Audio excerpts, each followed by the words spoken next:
बिस्मिल्लाहिर्रहमानिर्रहीम। अस्सलाम वालेकुम। सादा लोग सादा ज़िंदगी में हम आपको खुशामदीद कहते हैं। उम्मीद करती हूँ मेरे तमाम देखने वाले खैर वाक़े से होंगे।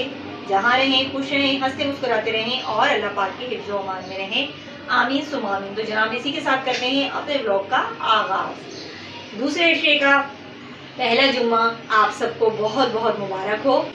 आज इफ्तार में स्पेशल बना रही हूँ कुछ, और क्या बना रही हूँ जी, आज मैं बना रही हूँ कचौरियाँ। तरकारी वाली कचौरियाँ अमूमन सभी घरों में बनती होंगी, लेकिन बहुत मज़े की लगती हैं और बिल्कुल आसान रेसिपी है, और तरकारी की भी बेहद आसान रेसिपी है। तो ज़रूर वीडियो को मुकम्मल वॉच कीजिएगा और साथ रहिएगा। वीडियो अच्छी लगी तो लाइक कमेंट लाजमी कीजिएगा। तो और चैनल पर न्यू आने वाले से गुजारिश है कि सब्सक्राइब ज़रूर कीजिएगा। तो जी चलते हैं फिर किचन में।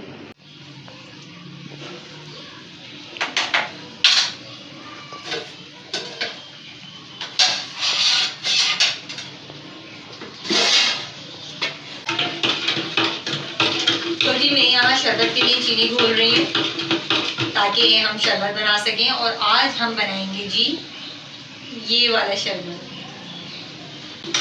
और साथ के साथ मैं बना रही हूँ जी आलू वाले पकोड़े, क्योंकि हमारे यहाँ आलू वाले पकोड़े ही ज़्यादा खाए जाते हैं।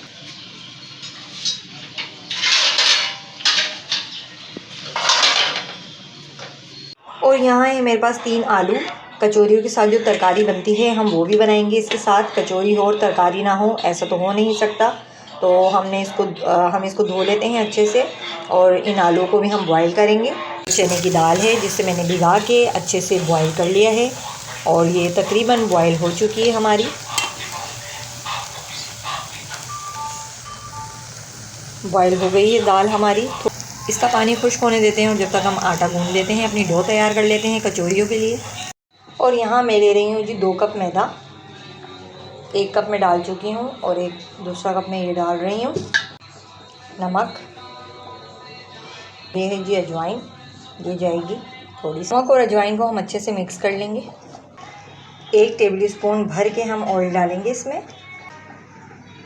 डाल के अच्छे से मिक्स कर लिया है। अब आप इसको चेक करेंगे, अगर ये आपकी मुट्ठी बन रही है इस तरीके से तो समझ लें ये परफेक्ट है आपकी डो के लिए।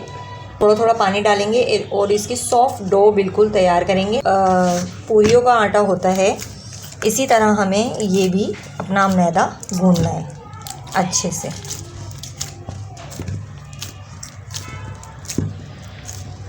डो हमारी गूंद चुकी है जी। अब हम इसको थोड़ा सा रेस्ट देंगे, तकरीबन 5 से 10 मिनट। उसके बाद फिर हम इसको अच्छे से और मज़ीद गूंदेंगे ताकि ये बिल्कुल ही सॉफ्ट हो जाए।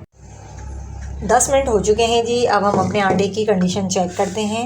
ये देखिए कितना सॉफ्ट हो चुका है। अब इसको हम 1-2 मुक्कियाँ और लगाएंगे अच्छे से।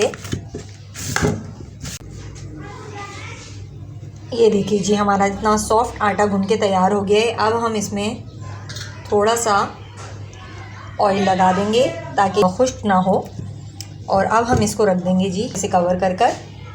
बाकी हम तरकारी की तैयारी करते हैं अपनी। तो हमारे उबल गए हैं, इनको हम छील लेंगे। आलू हमारे छिल गए हैं, अच्छे से हाथों को वॉश कर लें। और अब इन आलूओं को हल्का सा, बिल्कुल हल्का हल्का सा फोड़ लें, क्योंकि जो हम स्ट्रीट पर खाते हैं आलू की तरकारी, तो वो आपने देखा होगा उसमें आलू कम कम होते हैं, मतलब टूटे हुए ज़्यादा होते हैं और मैश ज़्यादा हुए होते हैं। तो अगर आप हाथों की मदद से इसको फोड़ लेंगे तो आपका एक तो आपकी तरकारी जो है ये थोड़ी सी गाढ़ी बनेगी, और इसका टेस्ट बहुत अच्छा आएगा। तो जी अभी हम बना रहे हैं कचौरियों की तरकारी। आलू हमारे ये रहे मैश हुए हुए हैं, कलौंजी है, थोड़ा सा है राई दाना, और थोड़ा सा है मेथी दाना। गर्म हो चुका है। अब हम डाल देंगे जी अपने ये सारे, अच्छे से ये कड़क जाए। उसके बाद हम इसमें डाल देंगे आलू हमारे मैश हुए हुए। और अब हम डालेंगे कुछ स्पाइसेस। 1 चम्मच हमने डाला है कुटी हुई मिर्च, और इसमें जाएगा ये थोड़ी सी हल्दी है, थोड़ी सी डाली है जी हमने हल्दी। उसके बाद जाएगा इसमें नमक जाएगा। 1 मिनट हम इसकी भुनाई करेंगे, अच्छे से ये मसालों का कच्चापन निकल जाए। थोड़ा सा हम इसमें डालेंगे कलर के लिए फूड कलर। ये देखिए कितना शानदार कलर आया हमारी तरकारी का। और अब हम इसमें डाल देंगे पानी। जितना आपने रखना है इसकी ग्रेवी उतना हमने इसमें पानी डालना है। 1 मिनट हम इसको पकाएंगे और उसके बाद हमारी देखें यम्मी सी तरकारी। तो जी अल्हम्दुलिल्लाह हमारी तरकारी तैयार है और इसके अंदर इतनी ही ग्रेवी होती है, ज़्यादा पानी वाली नहीं अच्छी लगती। और अब हम इसके बिल्कुल लास्ट में डाल देंगे जी अचार। अचार से इसका जो टेस्ट है वो थोड़ा सा खट्टा खट्टा हो जाता है, तो अचार इसके अंदर, इसकी खुशबू भी अचार की बहुत अच्छी लगती है। इसको हम मिक्स कर देंगे। ज़्यादा अचार हम नहीं डालेंगे, बहुत ज़्यादा खट्टी हो जाएगी। तो हमने थोड़ा सा अचार का मसाला और 1 कैरी डाली है, जिससे इसकी खुशबू और इसका टेस्ट बहुत अच्छा हो जाएगा। तो अब चलते हैं जी कचौरियों की तरफ। तो जी दाल हमारी पिस चुकी है। दाल हमारी बिल्कुल ऐसे पिसनी चाहिए कि इसमें बिल्कुल भी दाना ना रहे। ये मैंने सिल पे पीसी है दाल, चने की दाल थी ये। और अब हम इसमें डालेंगे ये पिसी हुई मिर्च और इसमें जाएगा थोड़ा सा नमक। अब हम इसको कर लेंगे मिक्स।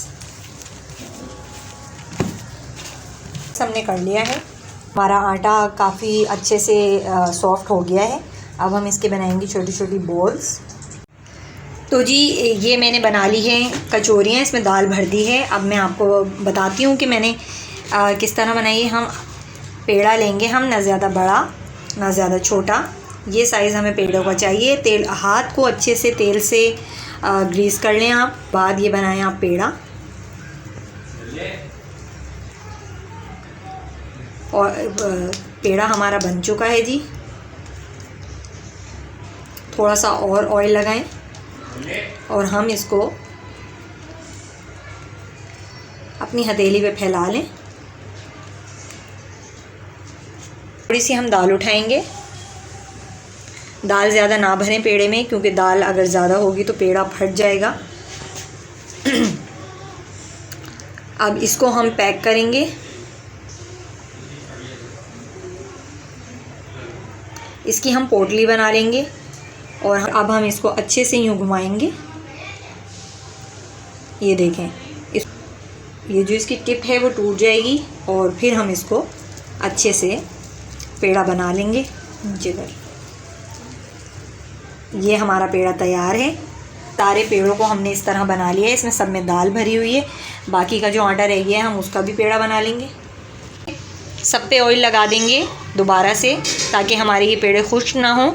ये मैदा है, बहुत जल्दी खुश्क हो जाता है, तो मुझे हाथ के हाथ फ्राई करना है। अगर आपको थोड़ी देर में फ्राई करना है तो उस पर गीला कपड़ा ढाँक दें ताकि इस पर खुश्की ना आए। अब हम चलते हैं जी फ्राई करने। ऑयल हमारा गर्म हो चुका है। एक पेड़ा लेंगे हम अपनी हथेली पर, उसको इस तरह प्रेस करेंगे हथेली की मदद से, जिस तरह प्रोफेशनल कचौरी वाले करते हैं। साइज़ आप अपने हिसाब से रख सकते हैं, छोटा या बड़ा, और मैं ये साइज़ रखूँगी। अब इसको हम ऑयल में डालेंगे। जैसे ही हम कचौरी को ऑयल में डाल देंगे, आप झारे की मदद से उसको प्रेस करते जाएं जब तक कचौरी हमारी फूल के ऊपर ना आ जाए। जैसे ही हमारी कचौरी फूल जाएगी तो हम उसकी साइड चेंज कर देंगे, जब तक दूसरी साइड से भी हमारी कचौरी फूलना स्टार्ट ना हो जाए।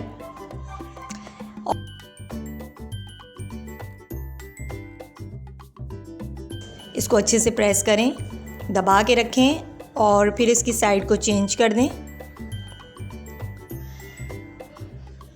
साइड को चेंज करने के बाद हल्का गोल्डन सुनहरा इसको फ्राई करें, ज़्यादा फ्राई नहीं करना, और फिर इसको निकाल लें। सारी कचौरियाँ मैंने फ्राई कर ली हैं। ये रही हमारी खस्ता खस्ता सी मज़ेदार कचौरियाँ। और यहाँ हमारा दस्तरख़्वान सज चुका है जी। अल्लाह पाक तमाम मुसलमानों के घरों में इसी तरह रौनक़ रहमतें बरसाए रखे हमेशा, आमीन सुम्मा आमीन। और आज रोज़ा अफ्तार कहाँ हो रहा है जी? आज रोज़ा अफ्तार हो रहा है हमारे वाले रूम में।